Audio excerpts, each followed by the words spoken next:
ભાવનગર શહેરના કુંભારવાડા વિસ્તારમાં આંગણવાડી સંચાલકની દાદાગીરી સામે આવી છે। આંગણવાડીમાં આવતા બાળકોને ઘરે મોકલી દેતા હોવાનો વાલીઓ દ્વારા આક્ષેપ કરવામાં આવ્યો છે। ભાવનગર શહેરના કુંભારવાડા વિસ્તારમાં આંગણવાડી સંચાલકની દાદાગીરીનો કિસ્સો સામે આવ્યો છે। આંગણવાડીમાં આવતા બાળકોને ઘરે મોકલી દેતા હોવાનો વાલીઓ દ્વારા આક્ષેપ કરવામાં આવ્યો છે। આંગણવાડી સંચાલક વારંવાર રજા પાડી ઘરે જતા રહેતા હોવાનો પણ આક્ષેપ કરાયો છે।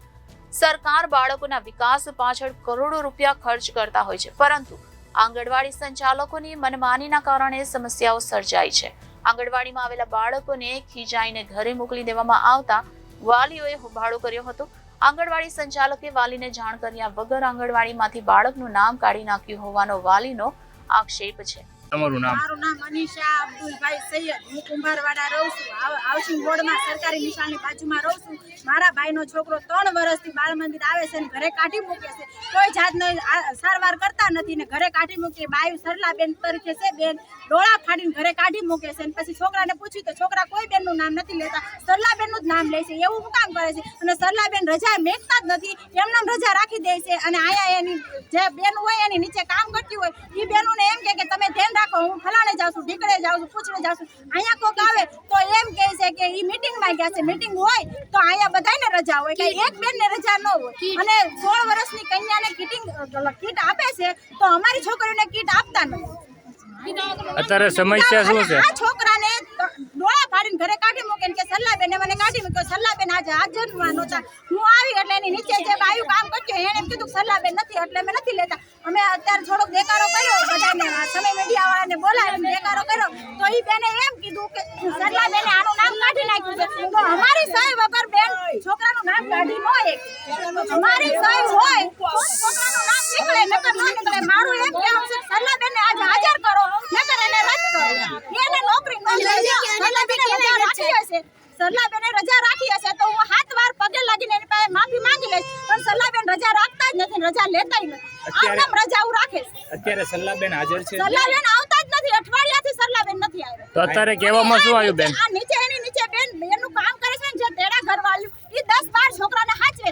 એક આંગણવાડીના છોકરાને 30 સંખ્યા હોવી જોઈએ।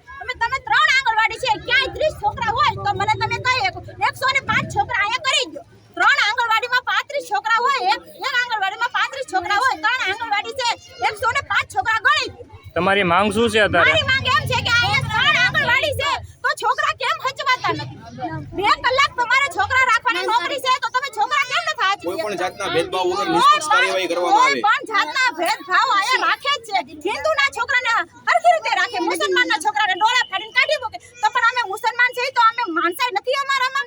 તમે જે નોકરી કરો છો તમને માણસાઈ વગર નોકરી મળી ગઈ, તમે માણસાઈ રાખીને અહીંયા છોકરાને હાચો, અમારી ઈ માંગણી છે, બીજી કાંઈ માંગણી નથી। અને તમારે અમારા છોકરાને બાળ મંદિરમાં ન બેસાડવા હોય તો સહી મારીને સિક્કો મારી દો તો અમે બીજી વાર મેકવાનો હોય।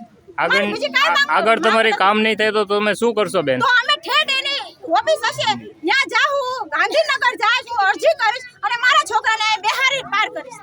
કેમ હું કામ મારા છોકરાને નથી બેહારતા? શું કારણે નામ કાઢ્યું તમારા ઈ જ છોકરા? નથી ખબર। અમે આવી રીતે છોકરાને મેકવા આવી છે, છોકરા હાચવવાની તેવડ ન હોય એટલે નામ કાઢી નાખે છે। નામ કાઢ્યા પહેલા તમને જાણ કરી હતી બેન? નહીં, કોઈ જાતની જાણ આજે જ ખબર પડી અને આજે જ અમે આવી રીતે કીધું કે અમારા છોકરાને હું કામ નથી બેહારતા, એટલે એમ કીધું કે અમે તમારા છોકરાનું નામ કાઢી નાખ્યું છે, પણ આજે હું કામ એમ કર્યું? અમારી સહી વગર નામ નીકળે જ નહીં, કોઈ પણ નોકરીમાંથી ન નીકળે। ઓકે બેટા, કોણ તમને બીવરાવે છે બેટા? સરલાબેન શું લેવા બીવરાવે? બાળ મંદિરે ગયો ને એટલે શું લેવા કે? ડોળા કાઢે। હા, કેટલી વાર તમને બીવરાયા? 2 વાર। 2 વાર? શું લેવા બીવરાવે બેટા? બાળ મંદિરે ગયો ને તો બીવડાવ્યા। હા, શું કરે બીવરાવામાં? શું કરે? ડોળા કાઢે।